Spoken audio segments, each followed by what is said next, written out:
Ken, Hey, what's going on, man? good man. How you doing? Great, great, great. Really, really good. Really excited about this morning after our chat as well. Yes. Yeah, so we'll start quick because I know we've got to keep the time and make sure we Yeah, don't we've got lose lots people's to time cover, today. man. Yeah, yeah, lots and lots. So I think the most important thing for me really was for people to get and understand your journey because I've told everyone you're this guy who's paid off his mortgage in 7 years, and it's kind of easy to think that you may have had some really great assistance and help in that. I want people to get to know your story Yep. and to know more about you. So let's start at the beginning. Like, where did you start off from, and how did you get to where you are today? Right. So hang on, just adjusting my phone just to make sure I can hear you guys. So guys, first of all, Adam, first of all, thank you for inviting me to this. I'm super excited, and I thank everyone for joining, by the way, to watch this particular live. So my name's Ken, and it's very important that when you look at someone's life at where they're at the moment, it's important you kind of understand where they've come from. So I grew up in Lagos in Nigeria, and I moved to the UK at the age of 14. And I moved here with my brother, my two sisters, and my mum, but my dad was already in the UK. So it's Right. important to, some of the guys might understand that typically one person moves to a new country, and then Yeah. everybody else somehow then follows, right? And so when we moved here, we were expecting, like, you're moving to the UK, you're expecting, really exciting things, Yeah. much better living space, much better everything. But when we moved here, we moved to the UK and we ended up in one bedroom. So one Wow. bedroom in North London. And that one room, literally, we would all sleep on the floor. My parents would sleep on the bed. And that was it. And that was life. That's where life started. And the big challenge, and I hadn't realized this at the age of 14 until we started to talk about it, the Hmm. biggest challenge we had was that we didn't have the rights that everybody else had, i.e., the rights to go and get a normal job, for example, the rights to the NHS, the rights to just do things that people take for granted today, like claim benefits, for example. Hmm. Because of the way we moved to the country, we didn't have all those things, ready for us. So that meant that, if you can't claim money, if you can't work, if you can't use the NHS, what on earth are you going to do, right? You've got Yeah. to survive somehow. And so Hmm. a lot of our life then became about seeking alternative ways to make money that were not conventional. We had to Yeah. get creative. And that creativity was driven a lot out of the need to survive. So my mother was actually the one who spearheaded the whole thing. So my dad has mostly been about working and corporate, but my mum has mostly been about making money by your own self ability, i.e., putting yourself out there, Hmm. seeking out opportunities to solve a problem, and then using that to make money. And so Right. my life hasn't started off like people look at, I see certain things have gone really well, but it's been a journey of self-development, growth, and mostly trying to survive. And just so people can have some perspective, I'm Hmm. talking about a time between 1998 and 2006. All of that time was spent essentially staying below ground level. And I'm Hmm. sure some people watching this probably can relate to this. Staying below the ground level and trying to survive. Yeah, trying to find ways to start to make money. So we've done everything from starting. Some of you guys might remember Clean Easy. It's one of these products that you go door to door, putting Yeah. things through the door, and hoping that people will buy stuff. We've done events, businesses, salons, nail bars, anything you can start that means that you're not going to the job center. We were Hmm. trying to do it. And Hmm. wherever we made a bit of money, we were then trying to put that money towards starting something else. And then from Right. there, life has just carried on, really, um, with me doing lots of other things, which we're going to talk about, Hmm. in order to grow and kind of move myself forward. So you probably, I would say that the mindset in your family around money was don't rely on anybody else. Kind of, you got to find ways for yourself. Is that fair to Mhm. say? Yeah, Yeah. so, but that mindset, I'd probably say, started mainly with my mum, Yeah. because in her own life, she's always been about self sustainability, Yeah. kind of finding the way to make it yourself. And that's been passed down from her dad, who was also about self sustainability. Hmm. And this is an interesting thing, really, because with my dad, it was a slightly different thing. Although he was making money and doing things he needed to do, Hmm. which were all great things, it was, for me, it was very interesting having a blend of both. A belief in working, getting a job and stuff, and I believe in kind of self-sustainability as well. Mm-hmm. Wicked.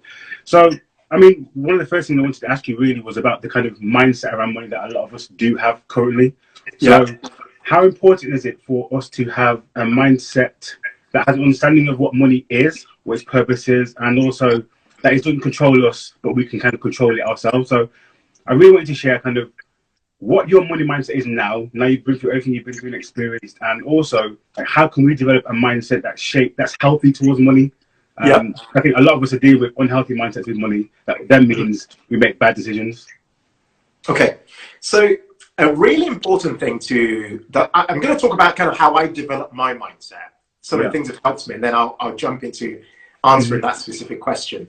So what some of the big things have happened, I kind of think of life from the perspective of what are the key events for me that were at point of no return. So things that happen. So everybody who's watching this will have things that happen in their lives that when they look back on it, they can think of it as almost like a flag in the sand. You think, wow, like this is such a big event and something that transformed my life. And for me, the first one was moving to this country. The second one was being made redundant in 2009. Right. Because when that happened, I understood that I was completely powerless unless I started to think about money in a different way, i.e., if I could start to think of money from the perspective of not just relying on what my employer gives me, if I could start to do that, how could I gradually start to win back some of my power back into my own life and start to have a bit of autonomy and independence? Right. And so that process gave me, I started to think to myself, how can I begin to prioritize what matters to my life? I started to think about money from the perspective of life design. So this might sound really strange to a lot of people, but if you don't think about designing the life you want, what you settle for is the life that you see everybody else living. Okay? And this is a really important mindset because you start to find yourself almost rewiring everything you've learned about life. So I'll give you an example. I was born in Nigeria, and the culture I see around me is, for example, is if you've got a really nice car, it means that you're doing really well. And this is something that I find really strange because I know somebody who understands money that cars are wasting assets, right? So you can buy a car and put it out there. It's pretty much just losing value as time passes, right? And so as my career developed and businesses and things started to work out, I started to go the other way because I started off trying to have the nice cars and things that people are doing. But the more I went the other way, and like we drive a Nissan Leaf at the minute, an electric car, the more I went the other way to get a car that was really working for me, the more I had resistance from people saying, whoa, you're doing well, man. Why are you driving that car? Right? And this is a mind thing because people are thinking they're connecting you driving a really nice car to you potentially being successful. But I knew it's taken a while to kind of get to this stage because a lot of this is about the psychology and self-awareness, kind of understanding who you are, what power you possess as an individual, and the fact that you can start to really, a bit like driving, moving around a really large ship, you can kind of start to rearrange the life you've got to work for you exactly how you want it. And this takes time. So I would say that a lot of people need to start to cultivate habits that give them independence in their lives. So kind of habits that mean that they are making decisions driven by their own kind of internal culture, not just by what they're seeing around them. Wow. So you're describing there, I think a lot of us, I think I can speak for myself as well, because one of the reasons why I was really interested to get you on is because I think a lot of us are our lives are dominated by perception of what people think we are. So I want people to think I'm successful and doing really well. And the ways I can show that are by having a big house and a big car and, stuff, things that look good to other people.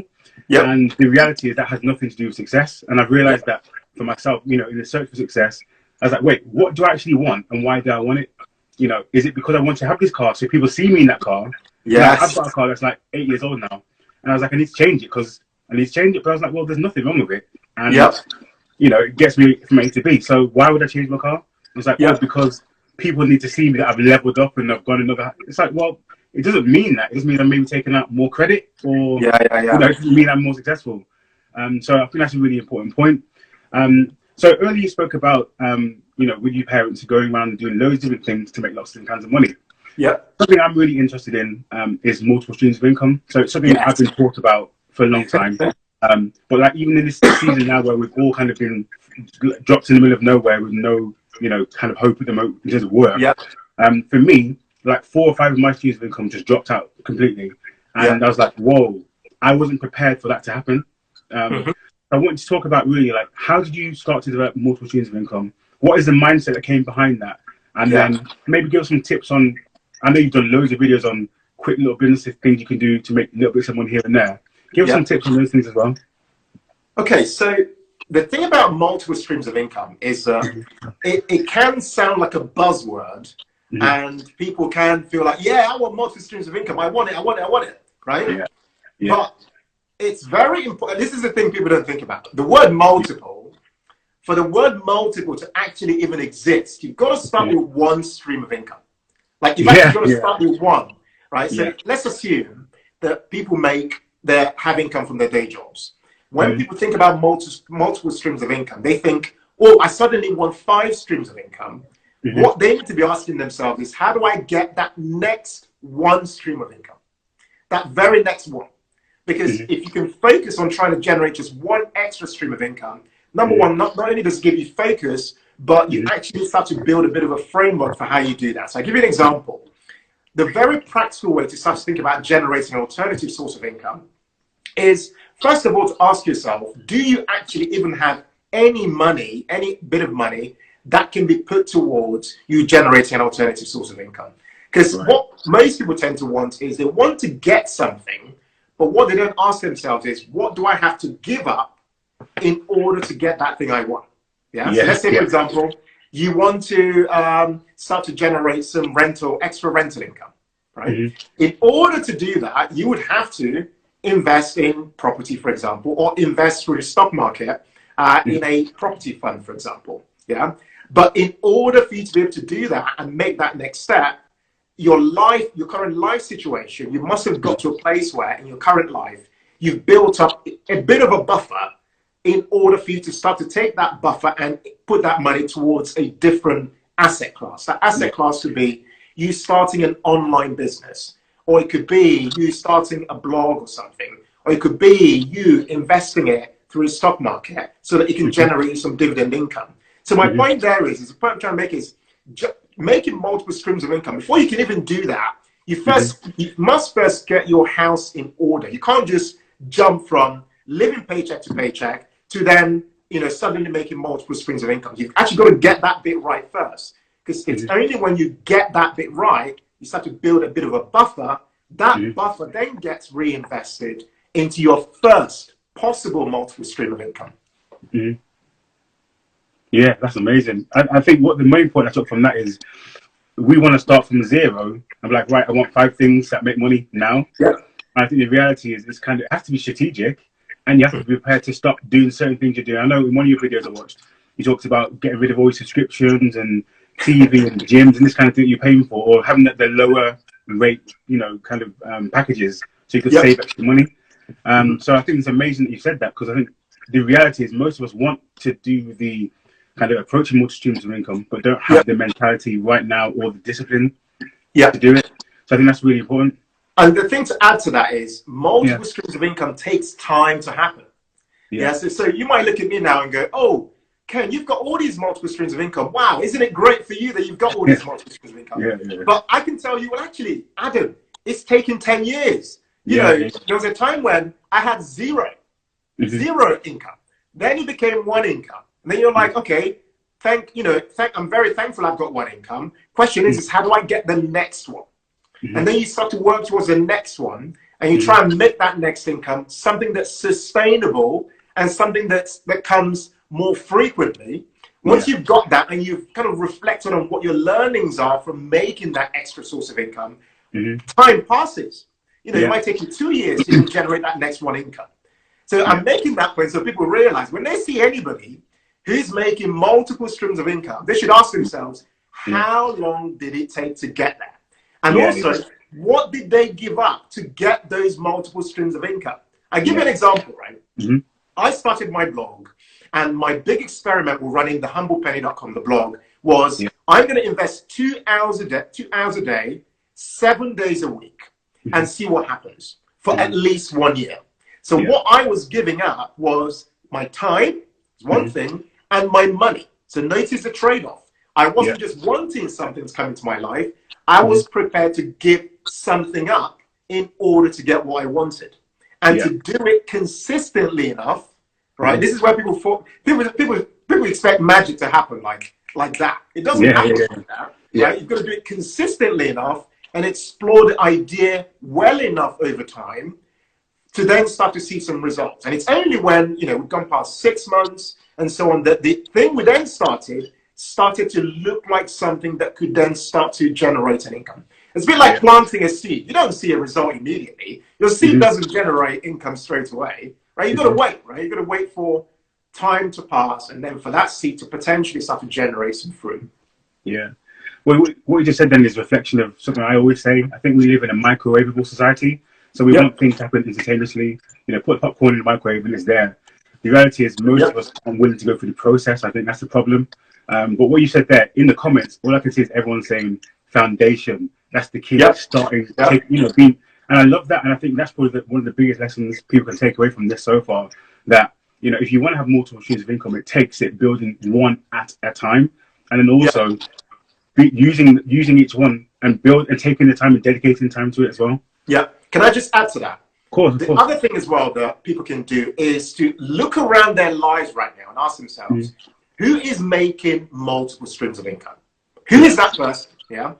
And what you want to ask yourself is, what are they doing right now to make that happen? Like practically, tangibly. What is the income? What are they doing?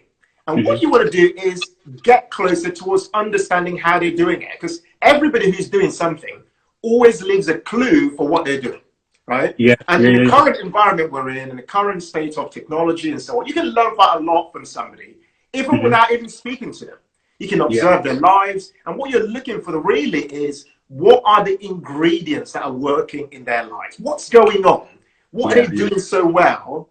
And how can I take that ingredient of what they're doing, bring my own life perspective, my own story, my own skills, bring that together and create a completely different recipe? How can I do that? So, like, if I'm looking, I have people in my life who I observe, people who are peers, people who I look up to, who I watch all the time and I speak to. Like, for example, yesterday, I went on a call with my friend Sarah, who on her site alone generates a good 6-figure income. She only started it in 2017. Someone like that, I looked at from afar a few years ago, but now we can speak to each other as friends. I can do a video call with her and I can pick her brains and go, what's working for you right now in this current climate? How can we share ideas? What can I give you and what can you give me for us to thrive and move forward? So what I'm doing there is I'm not just relying on my own exposure, my own intellect. I'm also then tapping into other people's mindsets. And I'm asking them, what are they observing in their own sphere, their own world? And how can we use that to benefit each other? And that's so important, because a lot of us kind of just operate in our own little bubbles. And we forget that in order to kind of move forward, you've got to be connected with other people. You've got to build relationships. You've got to not just think of yourself, but also think, how can I sow into their own lives and they can sow into mine? This is how I've learned. Like, you learn from other people as well, beyond you just doing your own kind of research. Amazing. I think the tagline from that section is, success leaves clues. Everyone's saying the same thing. And I point to people, I mean, one of the great things we have now is the internet and books too. So there's so many people who've done amazing things, who have literally written down what they did and how they did it. So in my living room is a bookshelf full of books of people who have done stuff I want to do. So the clues are left behind. It's just us investing the time, right? You know what? In this room I'm in alone, I've got books on that wall, on this wall, on the table in front of me. Honestly, like, we put so much, in fact, a big part of our budget, family budget, every month is about 5% dedicated towards personal development. Perfect. Because books, honestly, books really take you to. I tell people like nobody wants their reputation like affected negatively. So anyone who writes a book writes that book, but shares their best ideas in the book because they want people to believe in what they're sharing and believe that they are an authority in what they're sharing. So anyone who writes a book puts their best ideas in the book, and it really surprises me that not many of us read books.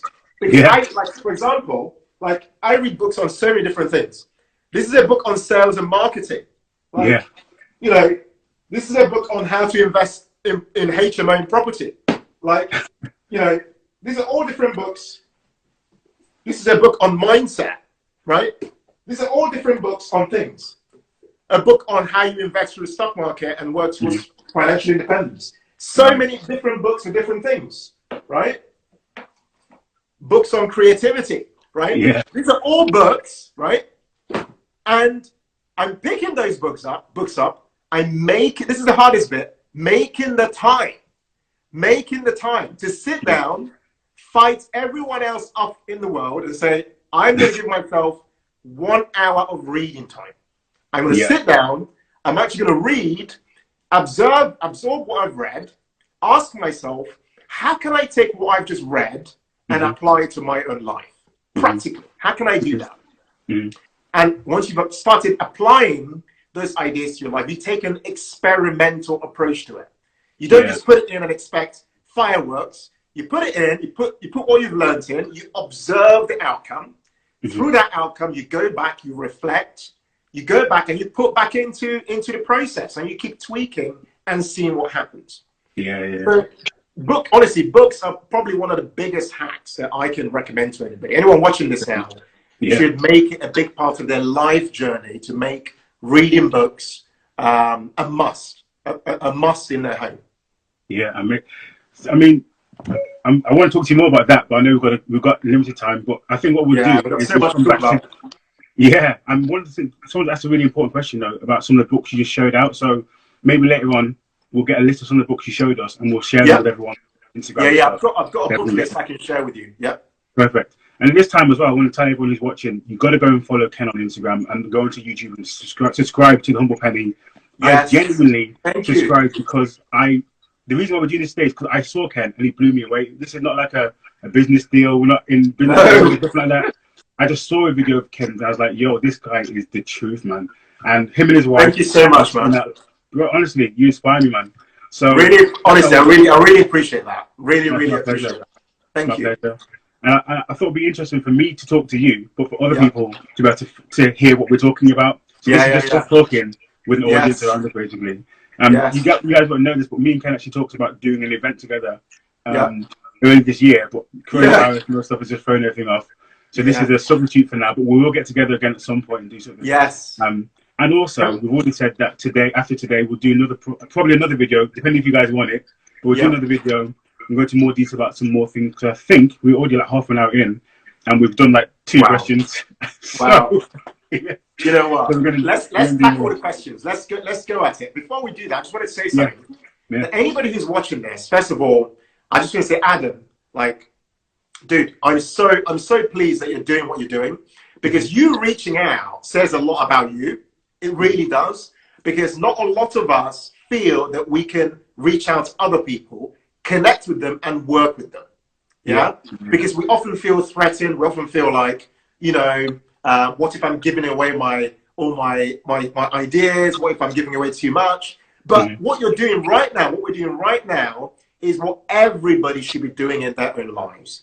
Reaching out to people, connecting with good faith, really connecting with them, asking, how can I give into your life? How can I sow into your life? And by doing that, you receive something back. Reciprocity is at work. So now I look at Adam, I'm like, dude, I've worked with this guy now. I can't wait to work with him on another project. And had he not reached out, this wouldn't be happening. Had you not reached out, none of this would be happening. Well, I've got to thank my brother Matt, because he showed me a video, and I literally stood him in the conservatory talking to him, and I messaged you. I said, Matt, I'm going to message him right now. I was so excited. I stood up watching your video. I didn't sit down, watched the whole thing. I was like, I've got to speak to this guy. So thank you for that. Just to share your handle again, it's The Humble Penny on YouTube. Search The Humble Penny, you'll find him there. And the website, thehumblepenny.com as well, is where all of his resources live. And you'll see loads of great stuff on there. And we'll talk about a bit more about that in a little bit. But I want to go on to another question, Ken. We'll try and get through these quite quick. Yeah, let's get through them as quickly as we can. But if it's something you want to go against and just take your time with, do it. Sure. Loving the content, man. So, like, as we kind of touched on it, but like, why is it so important to have control over how we think about money? Like, what difference does that make? So first of all, it helps you kind of understand the role that money is meant to be playing in your life. And this is very critical because most of us just think that we just make money to pay our rent or our mortgage and just pay our expenses. But what money is meant to really do is to act as a tool to help you connect your present life to your future life. You're meant to be able to say, I am here now. I want to set goals and have dreams. I want to get to here. How can I use money as a vehicle to get me to that place I want to get to? I talked about life design earlier. Okay, it's this idea of choosing and asking yourself, how can I, if I had to create an ideal life, a life that really suits me, to in terms of what I'm searching for out of life, in terms of what's really important to me. How can I create that life using the money I'm making now and the money I could make over time to design that life? If you don't stay in touch with your relationship with money, if you don't spend time understanding money, you will struggle to even think of money from that perspective as a tool. Right. So you've said there basically, make money work for you, don't work for money effectively. Like, make the money do stuff for you, don't let it control you. Yeah, you've got to see the money as something that comes through your life. Yeah. Money's not meant to come into your life and just stay there. It's got to come through your life, and your role when it comes to money is to tell money where money should go. That's your role. Like my role is I'm the kind of the ultimate manager, the steward of that money. My job is to employ creativity, to build relationships, to solve problems, to create value. By doing that, money flows in. I then, in my role, tell money where to go. I say, go to that asset over there. Go and solve that problem over there. Go and create more value for me over there. Right? I'm telling it where to go. But for me to do that, I had to understand that my role, that money exists outside of my life, and my role is to tell it where to go to. That's a self-awareness thing. And that comes through reflecting over time about who you are, because it has to begin with you. Like you are. Like what power do you possess in your life, right? Because we give up a lot of our sovereignty to the world. We give it up to our employers. We give it up to things around us. But over time, you've got to kind of understand, like, who are you? What power do you possess? And what are the resources around you? And what role do you have? What relationship do you have with those resources in helping you create the ideal life that you want in your current situation? Wow. But that takes some time. I've got to make that mention now. So my job is to tell my money where to go, that's how it should be working for me, and what it should be doing for me. That's absolutely That's what your job is. Awesome. You could tell it go into property and make me some money in property. You could tell it go into an online business and do that. You could tell it go out and help other people. You could be working with family members, a charity, what have you. Your role is to be the money manager. You're telling the money where to go. And here's the best part, right? If you're able to do it with £1,000, Adam, anyone listen to this, if you're able to adequately manage £1,000 of income or $1,000, I don't know where people are watching from, right? If you're able to do that, you will inevitably be able to manage 100,000 or a million or 10 million, right? So you're saying you understood it.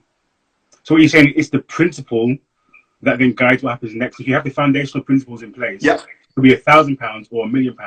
The principles will manage the process. Because it becomes. I think of it as it becomes a part of your internal culture.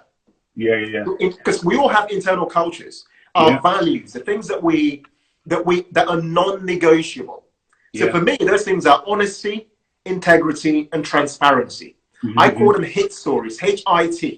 For me, those are the things kind of guiding principles for my own life. And they help me kind of reframe kind of who I am, how I think about my relationship with money, and how I think about my relationship with people as a result of money coming into my life as well. Right. Ken, you're dropping some serious bombs today, man. Yeah, absolutely smashing. You've got good questions, Adam. Honestly, this is amazing. So, I mean, for some people watching now, there's people who are in later life and maybe thinking it's too late for me to change the way I do money now, the way I manage my money. It's too late for me to change who I am when it comes to spending and that kind of thing. I guess I want you to kind of talk to everyone now who's saying it's too late for me to change. Like, how can they start? Like, what do I do now? I've been frivolous with my money for the last 40 years. I've been totally terrible at saving. I've never invested. Where do I start in terms of changing my approach to managing and spending my money? Okay. So I think it really begins by, first of all, admitting that you're not quite where you want to be. Okay. Yeah. Secondly, I think the next question is well, where do you want to get to? Okay. Because one thing, understanding where you are, it's another thing asking yourself, realistically, given where I am, where do I want to get to? Yeah. Because you need to be very clear about that, because I always ask people, there's a question that really throws a lot of people, and I say to them, and I hope everyone can try and answer this question. And the question is how much money is enough for you? How much money?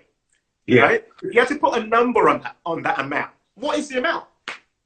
And what's fascinating is you have people who today are making 20 grand per year or 30 grand per year, but when you ask them that question, they'll say to you, $1 billion. Or they'll say something like 50 million, right? So there's a clear disconnect between where they are in reality and where they want to get to. So for that person who is thinking that it's too late, identify where you are right now, be very clear about it, okay? And a very easy way of doing that, I always ask people to do this exercise, is to work out what your current net worth is. A very simple exercise. Grab a sheet of paper, draw a line in the middle, write on the left-hand side assets, on the right-hand side liabilities, jot down what all your assets are, if you've got any, write them down, and what all your liabilities are, whether it's mortgage, whether it's credit cards, loans, what have you, write them all down. And the difference between your assets and liabilities gives you your current financial position. That tells you exactly where you are on one sheet of paper. Yeah. Next question. Where do you want to get to? What's that goal you're trying to achieve? Because if you don't know what it looks like, how will you know when you've got there? You wouldn't know, right? So you've got to then map out in numbers, not in like, oh, I want a really good life. No, it needs to be very specific. Like, I want to have a pot of 600K in my bank account, or I want assets that generate £5,000 per month for me by the next 10 years, by 2030. That's a very clear and specific goal. So if you've then decided where you are and decided where you want to get to, the question then becomes, how do I get there the fastest? How do I get there without looking for get-rich-quick schemes, but doing it properly? And what I find is it helps to seek out other people that are doing and going on that same journey as well. Because if you can do that, you can start to share ideas and start to then take practical steps towards getting, working towards that goal that you want to achieve. Wow. Okay, I'm going to jump ahead a little bit because I want to get to the some part that people are really interested in as well. So we're talking about once you've got the money sorted out, once your mindset's right and you're ready to start taking things further, making your money work for you, how do you go from that stage to then investing, even if it was like £100, a month? How would I start? Put £100 for my trainer budget and say, right, let's go in my investment fund now. How do I start with that? Okay. So investing, first of all, is something that everybody should be doing, whether you're in a downturn or not, because investing is actually a lifestyle. Okay. Yeah. The way you start investing is, first of all, by, if you want to do it properly, is by setting yourself some goals, because the whole point of investing is to help money actually get to work in a different environment, such that that money then works towards helping you get closer to your goals a lot faster. Okay. Yeah. So the first thing to do, if you're somebody who doesn't know about investing at all, is to start to gain confidence about what investing is about. So what is the stock market? What type of assets can you invest in? And where can you get that information? So resources like the YouTube channel, our YouTube channel at The Humble Penny, for example, will give you lots of information for that. It's for you to then start to get comfortable with the idea of calling yourself an investor. Because remember, Yeah. an investor is an identity. It's like you wearing a suit. Yeah. It becomes a part of who you are. Yeah. Because most people have to gradually work towards that becoming a part of their identity. Then the next steps, after you've kind of understood what investing is about, what the various asset classes are, you then want to ask yourself, how can my £100 per month work for me without it disappearing if I invest in it? Okay. Yeah. This is where you might want to invest in things that we refer to as passive investments, for example, through stock market, passive, what we call index funds and ETFs, essentially a way in which you can use your mobile phone to invest in lots and lots of companies across the world, such that your money is diversified and your money over time, because investing takes time, over time makes you money. Because the whole point of investing through the stock market is twofold. Number one, it's for your money over time to go up in value. And number two, it's for your money to generate income. That income comes in a form of dividends. And that those dividends are then reinvested to then work for you and grow your money over time. And you can start that with as little as £100 per month. There are also other ways you can invest your money. So the stock market's only one way. What other ways that I really advocate a lot is for people to start their own digital businesses. Because if you've got £100 per month, which is £1,200 per year, you can gradually over time start to invest and do a lot of learning in things that move you forward. It could be that you invest a bit of money in some coaching with somebody. It could be that you invest in starting and paying for some domain names for your own website and starting to learn various digital skills that you can employ to start to cover that £100 per month and make beyond that to start to make extra money. Okay. So those are just some of the ideas that anyone right now can actually get started with. One is to invest with stock market, because we're at historic lows. And I think for people who've never done it before, there's a fear that, doing investing is highly risky. But in my life, I've learned that if you don't develop that risk-loving part of yourself over time, nothing really happens. You don't nothing else happens. So you've got to take some risks to actually see some returns as well. 100%. I was going to ask you about tips for investing during a recession, but I think we'll move on because it can get a bit too detailed. Yeah. If we do another talk, we'll talk about in more detail about how people can do that properly. Yeah.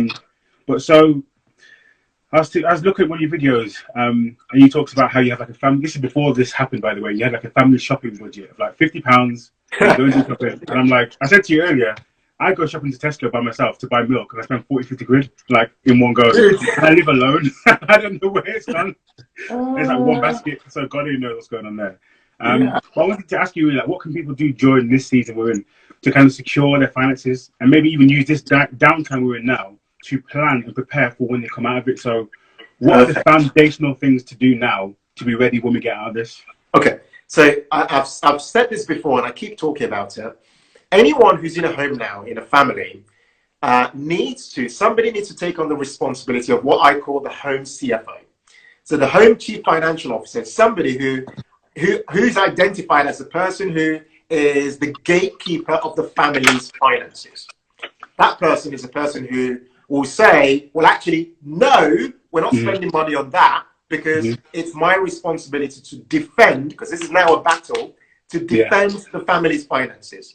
That could be the man, it could be the woman. Somebody, you need to have a conversation and say, who is that person who has enough in their kind of personality to fight the emotions when it comes to money?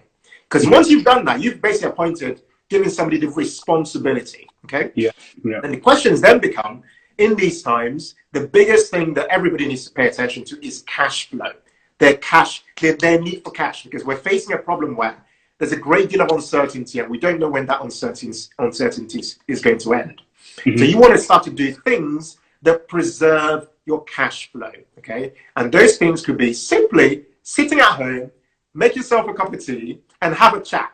Open your online banking, ask yourself, where has all our money gone in the last 3 months? Where has it all gone? And what you want to identify with that is, what are the recurring things that we can't get away from?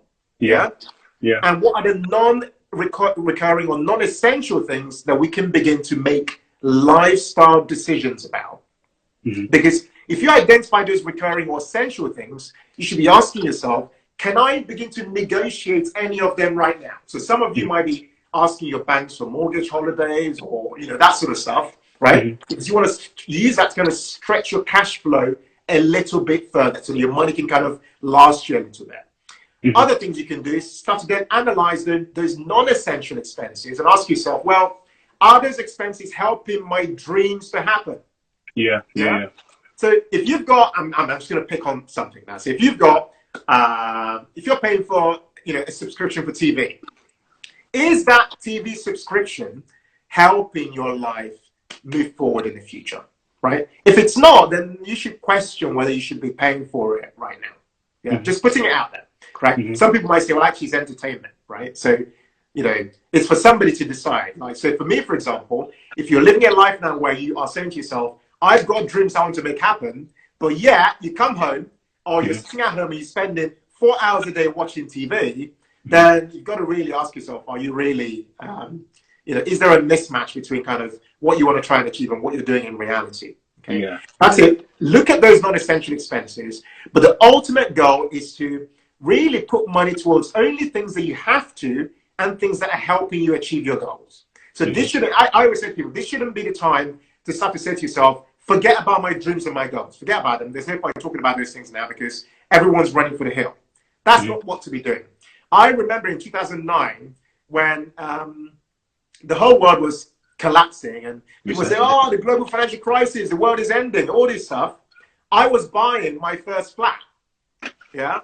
And when I look back now and I think to myself, wow, like all the growth in assets that we've seen, all the things that we've done in our lives happened by us doing things counter to what most people were doing when things were kind of tanking and people were scared. So I'd say to people, let that home CFO sit down and make a case for each expense. Each expense has to have a case made for it. And if you're doing that, it means you've understood your family finances. You know where the money is going and you know why it's going there. Because that's really important right now, more than ever, actually, at this time, actually. Wow. Ken, honestly, this is amazing. We've probably got about 15 minutes left. There's one question I definitely want to ask you now, and I want to take some of the ones I got from the Instagram story. And if we have more time again, we'll get some more from the people who are watching as well at home. Right. But the one I wanted to ask you, because we spoke about this earlier, and it's just massive for me. In terms of our kids, so when we have children, or those of us who are watching who have children now, how can we set them up? How can we set them up to be ready to deal with their money? And I think the reality is as well, like money plays such a massive part in our general mental health and our happiness anyway. How do you set them up to be successful and happy with the money mindset as well? And you got two sons, right? I think so. Got two boys. Yeah, two boys. Right, so they're quite young. How old are they? They're 7 and 5. Right, so what are you teaching them now from what you know? Because you're a genius. So imagine having a genius in your house telling you what you can do. These boys must be set up for life. I want you to share with us kind of how can we help with our children, our nephews, our nieces, our cousins, what can we tell them? Okay, so we try. So I'll start. So first of all, I've got two sons, and I should mention I've got two sons with my wife Mary. Right, so there's two of us in the picture, right? Yeah. So our kids are 5 and 7, and we've always. I think if I'm thinking kind of more high level, and then I'll zoom in, is to live a more conscious life with your children. So I'll give you a very practical example. Yeah. Before I came on this call, my son Joshua was playing with some Lego. I said to him, Josh, I'm about to go on this call with Adam. There'll be lots of people who are going to come on this call. I then started to explain to Josh why I was going on the call. Yeah. I.e., what is my goal from going on this call?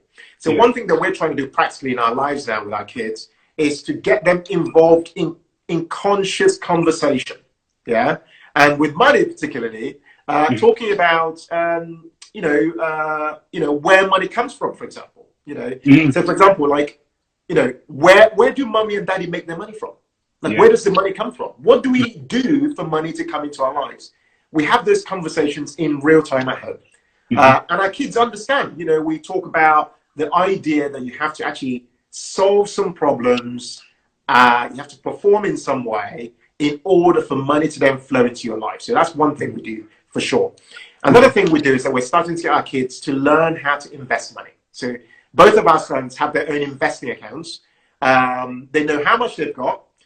They know what shares and what funds they're invested in. They have an idea and they get involved. So for example, my son's birthday was in March, just gone last month. And he got £70 birthday money, like in money in envelopes. And we decided together, we said, Josh, how much of this money do you want to invest? And how much do you want to spend on stuff? He chose to invest £50 of his money and keep £20 in his piggy bank in his room upstairs as something that he might spend on something that he likes. And that £50, we were meant to invest it last week and we forgot. Yesterday when we walked to a supermarket near us to go and buy some food, he said to me, Dad, you know, we haven't invested that £50. Like, what are we waiting for? Let's just get on with it and do it. And that just got me really, really excited because my son is reminding me about the value of time. What he's saying to me really in his own words is, Dad, time is passing by. Like, why don't we talked about this last week, why don't we just do it and invest that money? And the reason we haven't invested is because the money is in cash. And so I have to kind of use that money and give him the electronic format and then go online. We log into his investing account and we decide whether he's going to buy the same investments he's got or maybe try and invest in something else as well.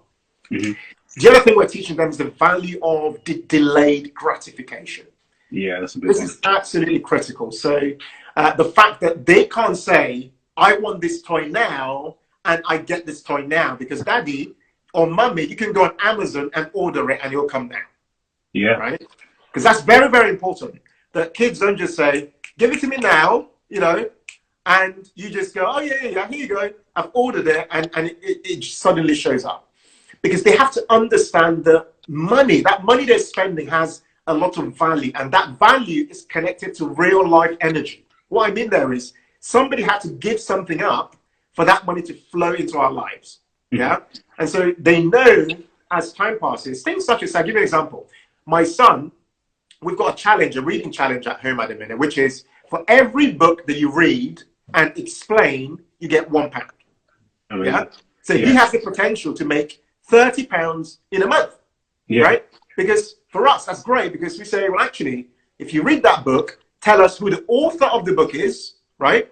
What the book is about, and something memorable that you got from the book. So we know he's actually read the book.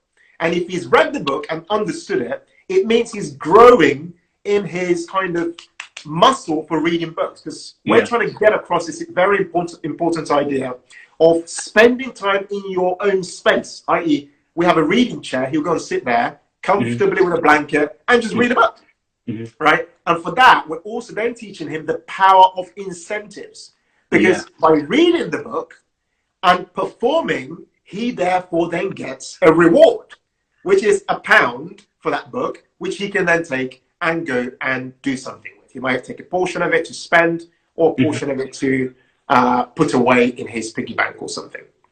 Some of the other things we're teaching them as well is just about the importance of just general values. So our family values are very important to us. Anyone who comes across Humble Penny will know that I spend a lot of my time communicating my personal values, the values I share with my wife. And those values are around honesty, integrity, and transparency. They're very important values to us. And so where possible with our kids, we're trying to help them to get used to communicating the truth.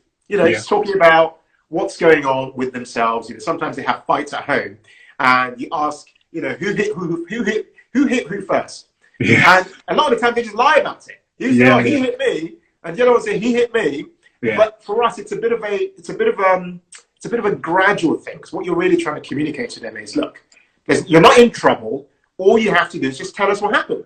And what that does is it just encourages conversation and encourages honesty around the home as well. Yeah, I love that. So we've got literally a few minutes left. I know there's lots of questions, but I think what we should do, because I want you to talk a bit about what you do and Humble Penny and Financial Joy Academy as well. Yeah. So what we'll do, I think I'll take all the questions I've got here and we'll give everybody the opportunity to ask more questions. And the next video we do live, we'll just all be answering questions. That's it. So all we'll do is answer everyone's questions next time around. But this time around, because we've got to stick to time, because that's part of the principle of management, time management. Absolutely. So Absolutely. we're going to finish in a couple of minutes, but I want you to share with everyone basically the Humble Penny story. Also, because I'm really excited about the Financial Joy Academy, because I've looked at the website and stuff. So just share it with everyone, and just, and before I go on as well, guys, just so you know as well, remember, follow Humble Penny on Instagram, go to YouTube, find them on there. This video will be available after this is finished, so I'll make sure that everyone can still view this. If you join late, you can go back to the beginning and watch it again later on. And I think we're going to get uploaded to YouTube too, so don't worry. Oh, great. That'd be fantastic. Yeah. So, guys, first of all, thank you for spending 1 hour with me. I really appreciate it. I know everybody who's watching this, time is valuable to you. So I really, really appreciate you spending this time. What we do, so we run 2 platforms. So one is the Humble Penny, which is a blog at thehumblepenny.com. And we share all the information on there. It's free. You can check it out about making money, investing, saving, that sort of stuff. We then run the Humble Penny channel on YouTube, which started last summer. We create 2 pieces of content that you can check out every single week. Please make sure you subscribe, because it really just helps our channel to grow and all of that stuff. But then this year, we launched something that's just phenomenal. So me and my wife are at a place of financial independence. And we have a big passion for making sure that we take other people along with us on this journey. So what we've done is we've launched a thing called Financial Joy Academy at financialjoyacademy.com. And what this is it's a private membership program where we are literally taking people step by step, day by day, weekly, in helping families work towards their own financial independence. We set this as a goal for the next 10 years. From 2020 to 2030, our entire life commitment on this platform will be all about helping families work towards financial independence. This platform is for people who are ready to take radical action in their lives. So you're tired of living life the same way. You want to hear from the people who are doing it, and you want to go on the journey with them and hear from them directly. So I show up in our membership program every other day. I do Facebook Lives in there, and we're sharing a ton of what we're learning based on what people want us to share about our life journey and how they can move forward. We create courses as well. So all our courses in the membership are free. We've currently got 13 courses in there covering all aspects of investing in stocks, investing in index funds and ETFs, investing for dividend income, starting side hustles, blogging, YouTube, all things to do with everything that will help you make more money, work better on your mindset, work better on managing debt and stuff like that. But more importantly, creating a very specific plan for your financial independence. That's what we are doing in that environment. So if you're that person who is feeling like, you know what, this decade is going to tell a different story in my life, if you're that person, then please go and check out financialjoyacademy.com. We'll be more than happy to kind of get to know you more personally and help you get on that journey towards achieving financial independence for you and your family. But I must stress, you have to be ready to do the work, because nothing comes easy. Nothing in life comes easy. So we're working round the clock, helping people, but you also have to be ready to do your bit to be able to help yourself move forward as well. So if you've got all those elements together, then please check out financialjoyacademy.com. And me and Mary will be more than happy to just get started on that journey with you. Amazing. Ken, I just want to say thank you for joining us today. When we discussed this, I was excited. I'm even more excited now because there's so much more to come out of this as well. Yes, I know. Yeah, I mean, we've got tons of questions, and I'm really grateful to everyone who's joined, because they've given me even more food for thought for what we can do next time. Guys, everyone who's watching, if you have any more questions, what we're going to do next time we'll do this live, we'll let you know when soon. But next time we do it live, we're all going to be doing is answering your questions, the ones you sent me in the story, and any new ones as well you have. So I'm going to put a question on my story now. You can go and fill it in, and next time we'll go answer any questions. And also, if you want to contact Ken, you've got all the details. Go to humblepenny.com, go to Humble Penny on YouTube, and also the Financial Joy Academy. All that stuff is amazing. I've been and had a look at everything, and I'm telling you, bringing Ken on this has just been amazing for me, just to hear what he said. He's even changed the way I think, just watching these videos. So now you guys get to hear what I've heard. I hope it has the same impact on you both. Thank you so We'll be much. back soon. We'll be back soon. Me and Ken are going to work on some stuff. We'll come back to you guys. Yeah. But thank you for joining us, Ken. Thank you, everybody. Really appreciate your time. Really appreciate you guys. Thank you. Thank you. Guys, I love you loads. Time for us to log out. It's 3 minutes early as well. Look at that. Good timing, eh? Wow, that's amazing. Well done. You did well, man. Listen, I wanted to go on forever, but you know, it's all good. Yeah, I know. These conversations, honestly, I'm so glad we're chatting, by the way. So happy because we don't talk like this normally. You know, people don't just have a chat and really explore important questions. I'm really glad you've done this, Adam. It's my pleasure. And we'll be back with more of this great stuff soon. Yep. Guys, thank you for joining us. Love you. Take care, guys. Take care. Love from us.